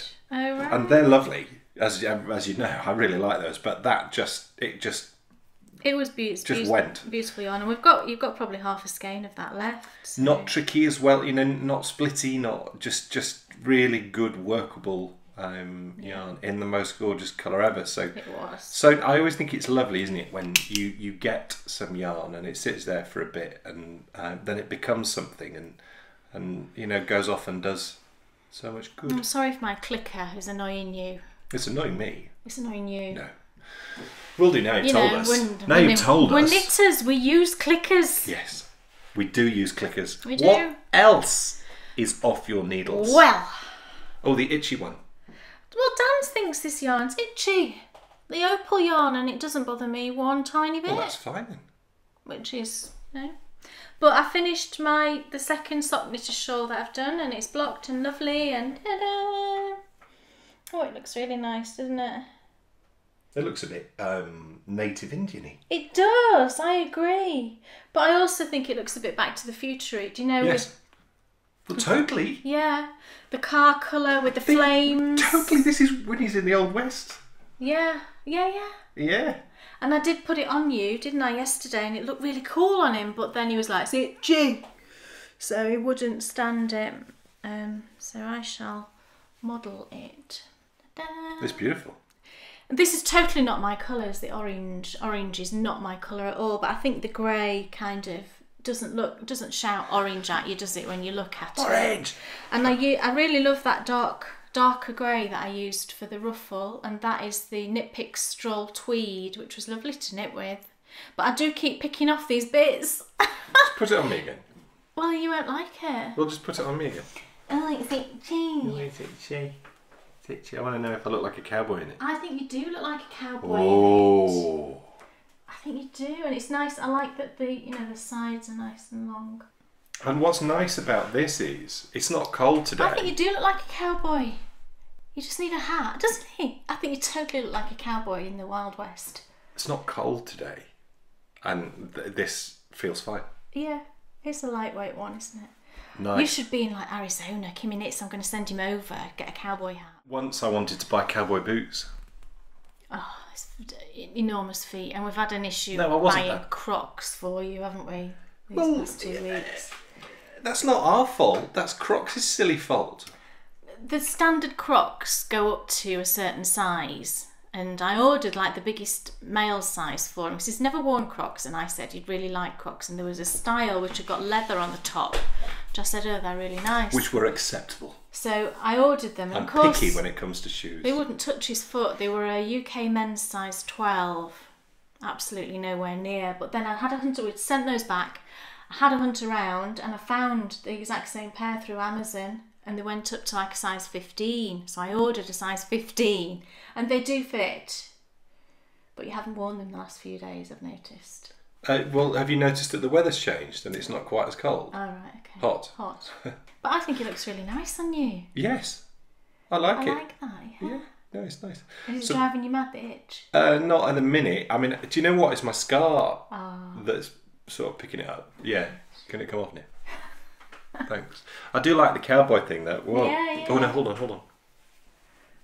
That's Oh, what you yeah. have to do, isn't you? Yeah, you're in a rubber Oh, no, stage. it's not working. Rubber Stagecoach, absolutely. Yeah, I love a cowboy film. Well, it picks up very nicely on one of my What's on Your Bookshelf, right. which I shall speak about in just So 1 yes, minute. that's my 2 finished objets. It's just funny, isn't it? I don't know if it's because I don't know what it is. I've been really good lately, and then just yesterday I was really bad, wasn't I? And it is funny. I come back to the message that I spoke about last week that Kathleen, who very nicely came and shared what's on her bookshelf, Kathleen Kibblehouse, and I just like saying her name. I know, that's what makes me smile every time. And Kay Kibblehouse. How cute would that be if my name was that? what she put in her message it so totally sums up where you're at. And it messes with your head, the whole thing. I mean, I know you're the same. So I suspect it messes with the head of the person who is ill, and it messes with the head of the people around that person. But I think what we did, and we did very well, was it's like water off a duck's back with Bridie. It is. But that, that takes it out of you. Do you know, when you're not covering up, but obviously just being as normal as you possibly can when you've got a child to think about. And it was, I could tell she wasn't one bit worried the whole time through. Even when you were flat out on the bed most days, she wasn't concerned, and we're really proud of that fact that we got her through it, and because that's what's most with important, no kind of mental scars. That is what's most important to me, certainly, that we got through it. But then it does have an impact on you it takes a lot of energy. It really takes a lot of energy, doesn't it, to be normal when you're surrounded by the most unnormal situation ever. It's a very weird one, I think, because you perceive, and health services are geared up towards making you physically better. Yeah, I agree. But mentally better, I think, because it's such a grey area. You're just kind of left to your own devices. You can reach out, and there are things. Macmillan nurses are very good. But I don't think on mental things that it's easy to diagnose how to help, because everyone's brain is different. Yeah. It's how you diagnose. You think in January, February, I'd just be doing the dishes and I'd just burst into tears. Yeah. And I'm not like that now. No. Yesterday's the hardest day I've had. You do have, like yesterday, you do have bad days, and yesterday's the hardest day I've had in months, and it's weird because you don't realise or expect it or anything. That's exactly what I'm like. Yeah. The most important thing that people can do for people who are going through something like this is probably just be there and be supportive and talk. Yeah. Because that's what we do with each other. And I think, if I was going to talk to anyone who was either going through this or was coming out the other end of it, I think one of the things I would say to them is, in the most positive way possible, when you do come out the other side, just be really mindful of your mental well-being. Yeah, because, you think you're so focused on getting the physical person fixed. It's only afterwards that you kind of start thinking about stuff. Yeah. The kind of what ifs and all this business. I've stopped. I'm not now. Sort of January, February, March, April maybe. Maybe it was April when I stopped, but I was remembering how I used to be and missing that. I'm not anymore. No. I think I actually like myself more now than I did before. That's good. Yeah, because I really, I was really missing the. But do you know what? And do you know what? Crumbs. I think we have, the people out there to thank for and maybe you're even being able to focus on doing this a little bit. It's definitely a help, because we've recorded some days when I've just been absolutely thinking I could never do it, but we sit here and record a couple of hours later, it does make me feel better. And even yesterday, because I've obviously got this stuff going on at the moment with my family, and there was something yesterday, and I didn't feel like recording the tutorials at all. I was quite obsessed about something, but I did it, and actually I felt much better after it. So, and the book I was reading about the whole anxiety and everything, it does say that you should do these things. You should just kind of carry on, and it definitely does help to do that, because it takes your mind off it, obviously, and just gives your mind that chance to just have that little bit of a rest. Yeah. From all this churning that goes on. Yeah. So, but I think you're better today than you were yesterday, I think, aren't you? Oh yeah, absolutely. So I think it's time for us to find out what's on your bookshelf. Oh, have we done off for the person? Did we just do that? We didn't. I'm a complete fool. Thank you, Kay, for reminding me. I'm so confused myself. I don't know what we've done and what we haven't done. So it's time to find out what's off someone out there's needles. Yes. Out in Happy Nittyland. And this person has flown a blimp. A Zeppelin. No. Yes. A real one? Yes. I didn't know you could do that. Well, I'm sure that's what you put, unless I've read it totally wrong. And if In I've one read of it those totally little things underneath. Yeah, except they're not as little. Oh, they're not. They always look tiny, don't they, when you see the Because massive the balloon's so massive. airship. Yeah. Always makes me think of Indiana Jones when I Yes, think about that. totally. And that's big because there's like a restaurant and Yeah, all sorts. yeah. And there was space for an aeroplane. And that's what they used to be like, isn't it? But then, of course, there was the Hindenburg disaster and things all went a bit Kind wrong. of put paid to that, didn't Oh it? dear, oh dear. So, yeah, let's find out what's on some of you, or off some of your needles. And it is Danny Bell in Texas. Texas. So it's Danielle. And yeah, I would love to know what's off your needles. Oh, it's going to be hot in Texas Yeah. at the moment, isn't it? Thanks for your amazing, lovely message in the introductions to it and the welcome to the bakery. It was really nice, and we had a bit of back and forth and a bit of a chat and stuff. And that's why I wanted to know what's off your needles. So please come and show us. And now it's time to find out what's off on. What is this section called? What's on your bookshelf? That's just not cricket. It's not. It is cricket. It's the Ashes, and I'm excited. Did Djokovic win last night? It was. He'll be starting again at midday. Oh, right. They bad light. I might have to watch a bit of it. Wimbledon at the moment. Wimbledon. But what is on your bookshelf, Kay? Oh, cool. Let me just finish these few stitches. Well, if you do those stitches, I shall talk about what's on my bookshelf. Oh, but now I've nearly finished now. Well, now I'll do it. Cowboys. Yes, it is The Last Gunfight by Jeff Gunn. No, it's not. It's Gwyn. We did that last week. It's a brilliant book. It really is a brilliant book. I'm quite a way through it now. We're just getting up to the point of the gunfight at the OK Corral. It gives a superb historical background to America at the time, and because it's really not that long ago, they know an awful lot about everything that went on. And what I love is I love the pictures that there is. You've got pictures there of Johnny Bien and John Ringo as well, who was played by Michael Biehn from the Terminator films in, I can't remember if it was in the Kurt Russell one or the... nice. These pictures I just love. I mean, it really does bring the whole story to life. And I mean, this is where it gets interesting. Here's Ike Clanton, the guy who really sort of kicked everything off. Frank McClure, Tom McClure, and Billy Clanton. These are the guys who had the gunfight at the OK Corral with the Earps. So yeah, it's really, really good.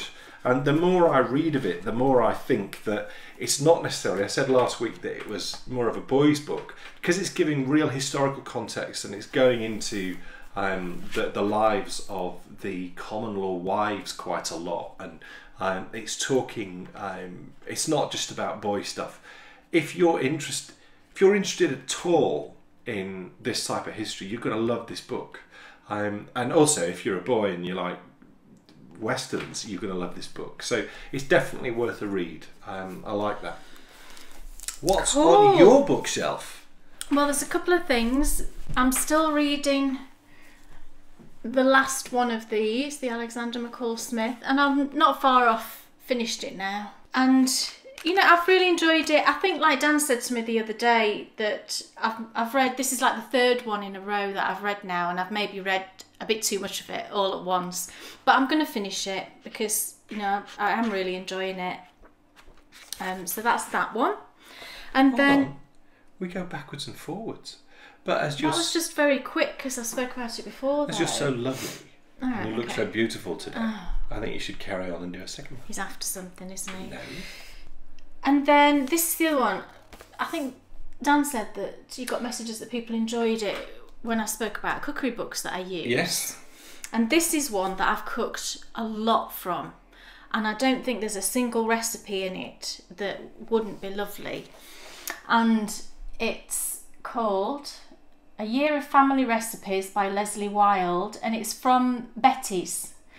Do you know how we've spoke about Betty's Tea Shop several times before? And this is written by Leslie Wilde, who is one of the owners, effectively, the family. It's the Wilde family that own Betty's, and she's married to one of the sons.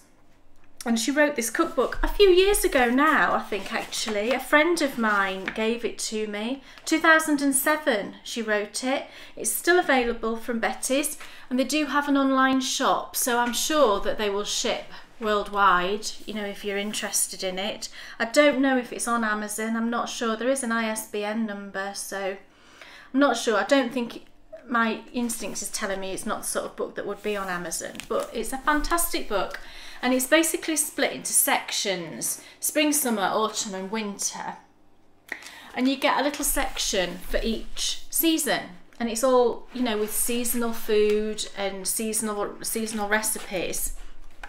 And they are all fabulous. Like, I'll just give you a couple of examples from spring that I will have made. There's some soups, there's terrines, there's a frittata. I love a frittata, broccoli, chive and parmesan. You see, that would be lovely. A lovely frittata. I've knit I've knit loads from this cookbook. Tarts, lots of asparagus recipes for spring, because that's a popular thing in, I think it's sort of May time, asparagus, isn't it? Lamb recipes, because again that's very spring-like. And I'm always drawn to the puddings, you know, I'm a pudding girl. Well, saying that, I've not lately, but you know, rhubarb streusel crumble. Sounds nice. Delicious. Creme brulee, that's the one thing actually. Chocolate creme brulee. I'm not a fan of creme brulee, but I know a lot of people are. Pancakes, caramelised lemon tart. You would love that. That's one of Dan's favourites. Lemon tart. I do love a nice lemon tart. Hot cross buns. I do love hot cross buns. So that's in the spring section. I've made that one. Swiss chocolate and hazelnut cake. I've made that. And then you move into summer, and there's lots of very summery dishes. Like, look at that picnic there. This is making me hungry. I know. They're very good with the pictures. Do you know what? Pictures are fantastic. That salad niçoise, one of my favourites. A cookbook is very similar to a knitting pattern, I think. In a knitting pattern, personally, I like to see lots of photos, lots of really good quality photos, good quality colour, and that way then you can visualise in your mind what the end project is going to look like. Similarly, when you're cooking something, do you know what? I think we'd like that more now than when we had it before. Maybe so, yes. This is trophy. Is that how you say it? Trophy? Trophy. Trophy. It's an Italian type of pasta there. Trophy with pesto. You can see the picture. And then it also, I won't show it too much obviously because it's a paid for pattern. But like over here it tells you about French beans and gives you information about French beans. There's lots of like little things like that, which is fantastic. I've made that loads of times. Can you see that salmon dish here? It's better with trout though, we think. I've made that a ton of times. It's fantastic because you can prep it all ahead. You make it in like paper, do you know, like the grease-proof paper? You make little parcels and you put on top of it, it's like grated carrot and a few other grated sort of vegetables, herbs and some lemon juice. And so you can prep all that and leave it in the fridge, and then, you know, when you're ready to cook it, just pop it in the oven for 20 minutes or something. So I've made absolutely tons from this. Summer pudding is another one I'm not bothered about. That's a very English pudding, summer pudding. It's cold. It's like a sponge pudding filled with summer fruits that's cold, and you serve it with cream. It's the bread on the outside that's weird. Sorry, it's bread. Yes, it's bread on the outside. So it's like a cold sort of fruity bread pudding. Cold wet bread. It's never been my thing, that actually. Cherry clafouti, yummy, pavlova, ice cream, but then there's also carrot. I've got to make that carrot cake. Yeah. Look at that carrot cake. It's got like a lemon water icing on top, and I think, because quite often I've made it and it's got like the heavy cream cheese frosting. And then this, limoncello, I've made that 2 or 3 times and it's fantastic. You just need really, really good quality vodka. You need really good quality vodka and some very fresh, unwaxed lemons. It's fantastic. It is very Lemonade, and then you go into lemonade. yeah, and then you go into autumn. That's and what it's my got mum would loads make of, and pour into the ice cream, the ice lolly. yeah, rolls. loads of autumny wet recipes: walnut tart, plum frangipan tart, rosti, which is a very Swiss recipe, and They the love family. their Swiss things, don't Well, they? no, they're from Switzerland. The family that own Betty's originate from Switzerland, so they do have lots of Swiss-inspired dishes. Swiss onion tart, loin of pork with parsley stuffing. I mean, that just look at that. Oh, yummy. And then you go into winter. This is actually one of my For me, favourite if you're having sections. pork, it has to be a very lean cut, and you have to cook it until You like it it's cooked to dry. oblivion, don't you? Yeah. Yes. Then I really like it. But the winter recipe, it's got like loads of Christmassy sort of things. There's a Christmas cake, there's mince pies, chestnut and mushroom roulade. I've said a few times. Do you know, for a vegetarian for Christmas, I think that would be fantastic, because it's very festive looking, isn't it? It's quite a grand dish. Chestnut and mushroom roulade. I could eat that now. You know, just a fantastic book. So I would really, really highly recommend it. I don't think I've ever heard her get so excited about a book. No, it's fantastic. A fantastic book. Seriously? I love it. Oh, right, really? Yeah. It's just because I've not looked at Calm it down, for a dear. while, and I want to kind of make everything out of it now. Well, that's I've not really been cooking very much just lately, just because I've not had an appetite for it and things. So. What's nothing wrong with it? No, but yeah, brilliant book. So what else is on my bookshelf? It is, it's on my Kindle. Now it's funny, I was just having a bit of a back and forth with Talia, and I may have said this before on podcasts, but I don't really like reading books on a Kindle. I don't like reading books on my iPad either. I much prefer to have the real book in my hand and, you know, get that whole experience. But I got this a while ago, and I think I probably got it when I was in and out of hospital. And the funny thing is, I never read at all when I was in hospital. I never went to read. I just didn't want to. Your brain's not in that place. So I got this book, and I've read all of these books. I think I definitely spoke about the first one, which is about Vespasian and about the initial conquest of Britain. It's historical fiction. It's by a guy called Simon Scarrow. This is the 12th book in the series. It's called The Blood Crows, and this is when the two main characters, who are called Macro and Cato, return to England to get involved with Boudica and also Caraticus.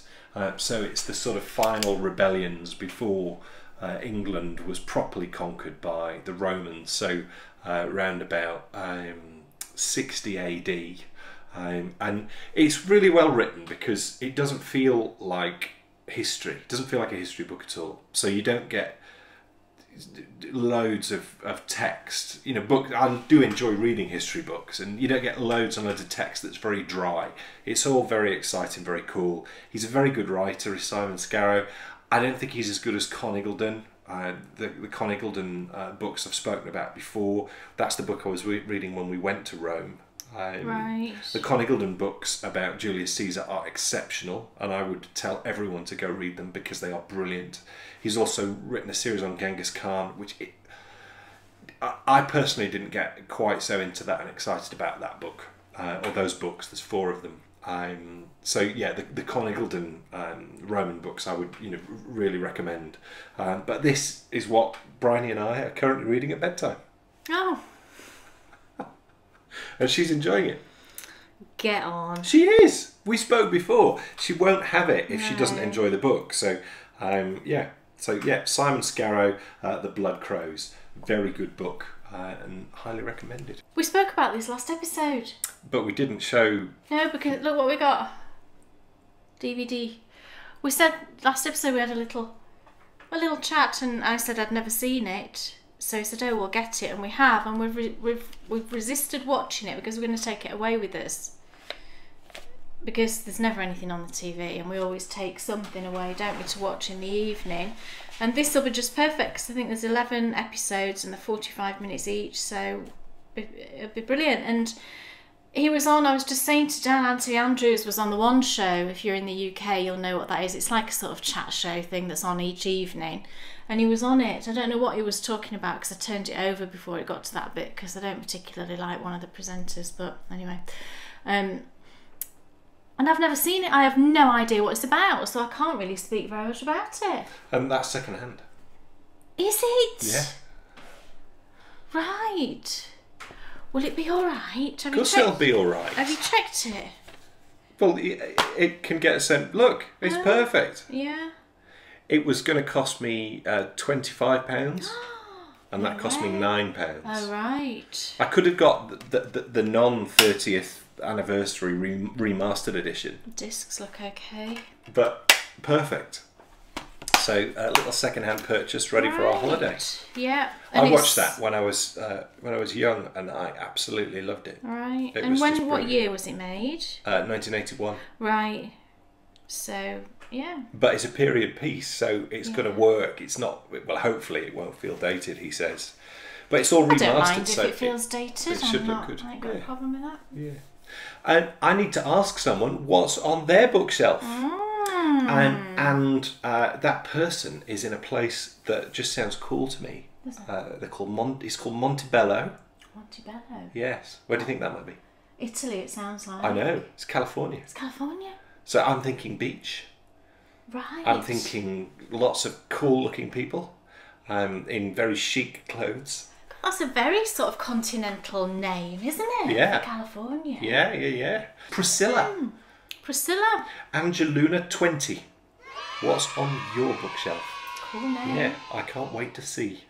Time for Endy Bits. Endy bits. Yes. Not too much actually this time. Just a few little things. I'll just show this very quickly because it's only relevant to to some of you that are watching. O'Brien made a mask at school. Look, what was it a mask for? I forget now. She made some, and bless her. Do you know what she said? What? She's got quite a big head, and Why did you point to me? they had to add in an extra piece.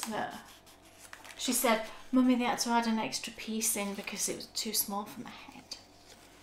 Oh, bless her. Well, why didn't they measure her head first? She wasn't bothered. I think they just made it a standard size. Oh, yeah, well, isn't that just life? Because everyone's heads are the same Everything's a standard size. size, isn't it? She was very proud of that mask. It's very cool. Just like all people's feet are size 12 or less if you live in Crocs land. Apparently. We do a monthly draw for our lovely patrons. We did one last month, didn't we, that was the little... Yeah, I'm drawing this today. I know, and I haven't made it yet. How exciting is this? I'm under pressure. It is, just so people understand exactly how it works, it is a random number draw for $10 or more patrons. Yes. So if you're a $10 or more patron, you have a little number on a spreadsheet, and I do a random number draw. Yeah. Last month it was the rather marvellous Cody Rear. Cody just bought one of my bags. Who is about the coolest dude in the history of dudes. He just got one of my bags in the Christmas update I just did, and he was absolutely thrilled. And Cody, I've popped you just a tiny something extra in. So what I'm doing this time, I'm going to make one of the phone homes that I make. Like, do you know, this is mine here. Little phone homes. And of course, the phone home has on the Bakery Bears button. Yes, sorry, mine's not got a badge on because I don't get one. That's what makes it a BB phone home. She made me a BB phone home and then took the badge off, so it just became a phone home. Yeah, you're not having a badge. Stop being a BB phone home. They're prized possessions. You don't get to have one. So I'm going to make one today, and I'm going to use this London fabric. I've made bags in this, and I've just got a little bit left. I didn't have enough to make any more bags, but I just thought, oh, I'll use that for a few phone homes. And I'm using this crown interior which is kind of cute, isn't it? So that'll be, once I've made it, which I'll do today, that's going to be the prize for our patrons, which Dan will draw at some point today. I will indeed. Yeah. So when you've made it, when I've made it. Yeah. And what else? Then I got another prize through. Somebody donated a fantastic prize. It's Jenny, and Jenny has the Etsy shop Owl About Yarn. A lot of you might know it. It's on Etsy. And she wanted to send a donation for the knit-along, the Brit-along knit-along. That's difficult to say. And she's also given you all a coupon code. So if you want to have a look at her shop, she's got some fantastic yarns. For 15% off, you need to put in Brit-along 2015, Brit-along uppercase 2015, no spaces, and you will get 15% off. I'll put this in the notes. Put that in the show notes, yeah. But she sent a skein of yarn that she specially dyed for us. Wow. Plus some little matching stitch markers. Wow. She sent, it's fingering weight, 400 metres. It's 100% superwash BFL, and the colourway is keeping up with the Joneses. That's cool. How cool is that? Look, can you see the little stitch markers match? So I think that's fantastic. The colours are beautiful. It's sort of blues and teals. And she sent me a lovely little card with owls on. Thank you, she's in Jen. Wales. She's in Wales, yeah. I forget whereabouts now. Her husband likes Lego. Ah, yes. right. He's an adult lover of Lego. Wow. Yes. And I like gave her those. a swift telling off on Instagram for not introducing you? me before. So that'll be a prize in our Brit-along, so whoever wins that, very lucky indeed. And then the last thing was, I showed you the lilac-y colour that I got to edge What's my her name? shawl. Jenny. And her surname is? What is her surname? I'm going to spin the wheel of fortune. Oh, what was her name? Powell. Powell, that's right. There's Are you the Jenny Powell? There's a TV presenter called Jenny Powell, yeah. She doesn't do so much these days, She doesn't does do she? anything. No. We saw her on something, and She's she in was the 90s, wasn't she? Was she Yeah. in the 90s? Yeah. Well, it was with Nikki Campbell. Nikki Campbell and On- Jenny Powell. on Spin the wheel. Spin the fortune. Spin the fortune. Spend the fortune. What was it called? Wheel of fortune. Wheel of Fortune, sorry. Yeah. Jenny Powell. Jenny Powell. That's so cool. So I got, they just started doing, they do like ranges of colours. I said before, it's the John Arbon Knit by Numbers. And they just introduced a pink range. I thought, oh, I've got to have some of that. So I ordered 2 skeins of the palest in the range. It's number 67. I ordered 2 skeins of the palest in the range. That is so, we have to use that in some sort of poem about knitting. Yeah, yeah. And oh, it's just this gorgeous pink. Can you see how beautiful that pink is? 2 skeins in the big woods. 2 skeins in the big ones. It's number 67 is the colour, and I think it runs from like 61 to 67, darkest to lightest. So I'll use this at some point for some kind of shawl, I'm sure, and I'll only probably use half of that for edging the other one, the purple one I'm doing. So I thought I could use that as well to edge that. Totally into these colours at the minute, aren't I? I can't get enough of them. So, my other thought for these was a hat and matching mittens for the winter. I might do that because I just love that colour. Wouldn't that colour be nice as a hat or a cowl? Maybe. So yeah, have to have those. And look, I mean, really, look at it. Look, it's the same. I think you go in phases, don't you, with colours? You totally do. Anything else? I don't believe so. Well, Just while we're talking about bags, actually, I'm hoping to have a bag update this Saturday. I haven't done anything on it yet, and it's now Tuesday. It'll be tomorrow before I can get to do anything. So I honestly, if there is any, there might only be sort of 5 or 6 this week. You'll do it. So I will do my best to get some in, because the Christmas one, I don't know, I think there was maybe 13 bags, something like that, 12 or 13, and they literally went in like 2 minutes. And I had a few messages from people with suggestions as to how I could do it so that people have more of a chance of getting it, you know, some kind of lottery system. well, look, But honestly, you know, I'm really... Look, the way to increase your chances of getting a bag is if you've enjoyed the show, if you've enjoyed the out and abouts that we do in the favourite places to knit, become a patron. If you become a patron, every month, I do. Kay does a patrons only bag update. And I did one last month, and that worked really well. And that is not so much, although what I do with that is I post pictures on Facebook and you comment underneath if you want one, and I take the first 6 people or whatever. But at least, and then it goes into the Etsy shop as reserved for that person. And then it's not so much of a Scrabble, you know, you don't need to rush. Because the other thing that people were saying is, you know, that they were... I think the problem is with Etsy, if you have all your details loaded on, your payment details loaded on and ready, then you can get through very, very quickly. It's just literally 3 or 4 clicks, I think, and you've bought it. I think the issue is where you have to key in your card number. If you have to do that, honestly, I don't know that you'd have enough time. So that is my biggest tip, really, that I can't control the way Etsy is, you know, and you can get carjacked. There's nothing I can do about that at the minute. We are going to change this. Yeah, I will come off Etsy. At the point where we can have a website, I'll come off Etsy and all my bags will be via a website. That's Patreon milestone number 2. Yeah. So again, it comes to, if you become a patron, you help us keep bringing you the show. Yeah, If you become a patron at certain levels, you will get a discount off the bags. Yeah. You'll also get more of a chance of getting the bags, Yeah. and you'll also put us in a position quicker where we can have a real... Because what we're not interested in doing is a botched job website. No, we want we're going to do it a properly. proper website that I'm already sort of thinking through and working out how we're going to make it work. And then there'll be no more carjacking. No, and it will because make we'll have everything. a system where there isn't any carjacking, you know. Yeah.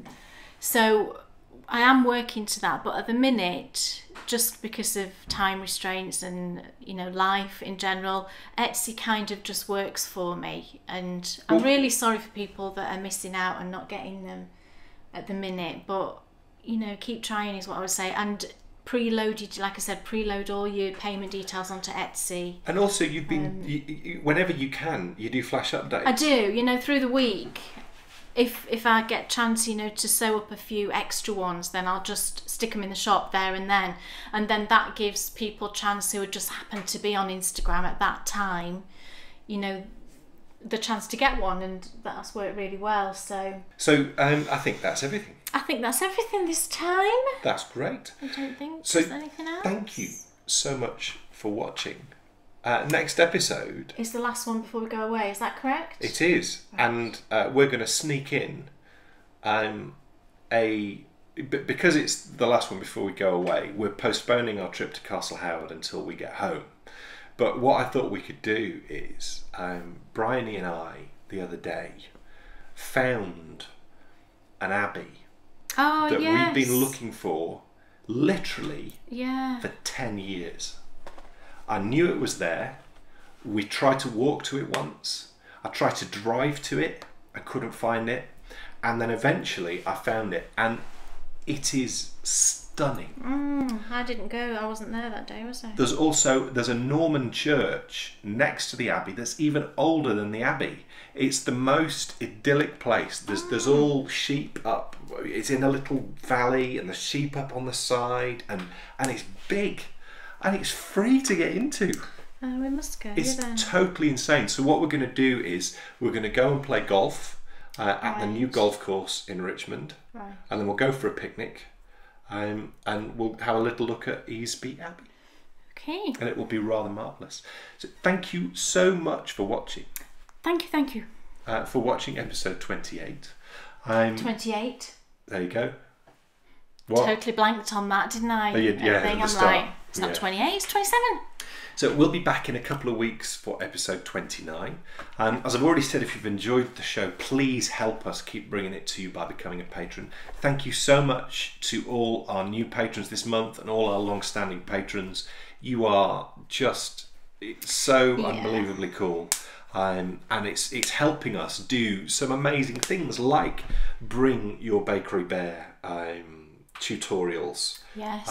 And I do a weekly now. Every Monday I do a historical context to favourite places to knit, and we do the podcast 101 where I'm sharing podcast tips and thank you so much for watching, and we'll see you in 2 weeks. Episode 20. Episode 20. So when we're on holiday, it'll be episode 30. It will, your age. If you believe that, then you're a saint. See you soon.